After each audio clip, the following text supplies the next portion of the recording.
non. Vraiment, c'est l'heure. Et je crois que vous allez nous donner une réponse à cette histoire d'heure où tout le monde se demande si on a retardé notre avance, avancé notre retard. Enfin bref, on n'y comprend plus rien. Et réciproquement, moi non plus. Alors, l'heure change en tout cas. De l'hiver à l'été, bien sûr, mais ça, ce n'est plus une nouveauté depuis quelques jours. Elle change aussi de support, et ça, c'est peut-être plus intéressant. Depuis l'Antiquité, les modèles de cadrans n'ont cessé de se modifier, de s'ajuster pour être sans arrêt plus précis. Nous sommes loin des clepsydres et des cadrans solaires.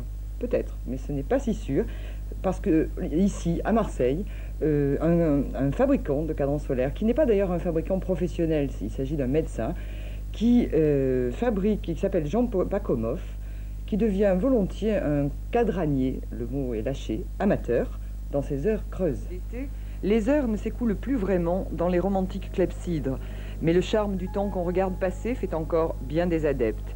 Jean Pacomov n'est pourtant pas un nostalgique de l'Antiquité. Médecin, rien ne le destinait particulièrement à l'astronomie ni à l'informatique, encore moins à la conception ou à la fabrication de cadrans solaires. Pourtant, à force de contempler les mouvements du soleil depuis sa maison du Collet des Comtes au Caillol, il a fini par vouloir étudier les zones d'ombre. Je sortais mon chien tous les soirs et de soir en soir, je voyais les constellations qui avançaient dans le ciel à la même heure. De mois en mois, elles n'étaient plus à la même place. Et j'ai voulu savoir comment ça fonctionnait. Alors j'ai étudié un peu l'astronomie. Et puis ensuite, j'ai été passionné par l'ombre. J'ai voulu connaître toutes les indications données par une ombre. L'ombre peut vous indiquer d'abord l'heure, l'heure solaire, l'heure civile. L'ombre vous indiquera une hauteur de soleil à n'importe quel moment de la journée. Elle vous indique le signe du zodiaque dans lequel se trouve le soleil aussi bien, la date donc. Puis elle peut vous indiquer aussi les maisons célestes, où se trouve le soleil dans telle maison céleste qui plaît aux astrologues. Restait à inventer ce qui donnerait de la crédibilité au projet, la précision incontournable à laquelle nous a habitué l'électronique. Alors, le médecin se met à l'informatique et s'invente un programme de calcul. Il serait impossible de faire un cadran solaire avec des tables trigonométriques, alors que ces équations, maintenant, se traitent très facilement par les ordinateurs. La précision est excessivement importante. Malheureusement, l'instrument qui sert à mesurer cette précision et qui est notre œil n'est pas lui-même suffisamment précis pour l'apprécier. Donc, sur le cadran, on pourra lire l'heure à 2-3 minutes près, je dirais, mais le cadran, lui, est tracé avec une précision qui peut certainement atteindre, je dirais, presque la seconde, pratiquement, quoi. Dans vos cadrans, il y a beaucoup d'indications qui paraissent effectivement très compliquées pour un œil au moins profane. Qu'est-ce que c'est tous ces signes? D'abord les dessins.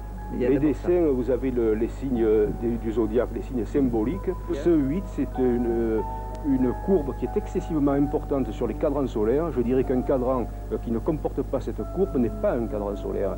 Nous allons avoir des angles horaires différents de jour en jour. Par exemple, pour être précis, en février, le soleil aura 14 minutes de retard à son passage au méridien. Donc cette courbe rend compte de ses avances et de ses retards. Toutes ces courbes, ces signes et ces points s'inscrivent peu à peu dans la pierre que Jean Pacomov taille et grave lui-même depuis 1985. Au fil des ans, le dessin s'est perfectionné, les lignes se sont épurées, les modèles se sont diversifiés. Cadrans horizontaux ou verticaux, analématiques ou, pour être clair, posés à plat et sur lesquels se projette la sphère céleste. Et les tout derniers modèles qui servent également d'échiquier et de boussole. Une manière comme une autre de passer le temps en regardant le temps passé. Très joli, ça laisse rêver. Ou presque, c'est la trouvaille d'un médecin généraliste de Marseille dont l'invention vient d'être primée en Italie. Il a supprimé la tige verticale des cadrans traditionnels pour la remplacer par 2 fils métalliques. Ça rend les calculs plus compliqués et c'est le but du jeu quand on est passionné.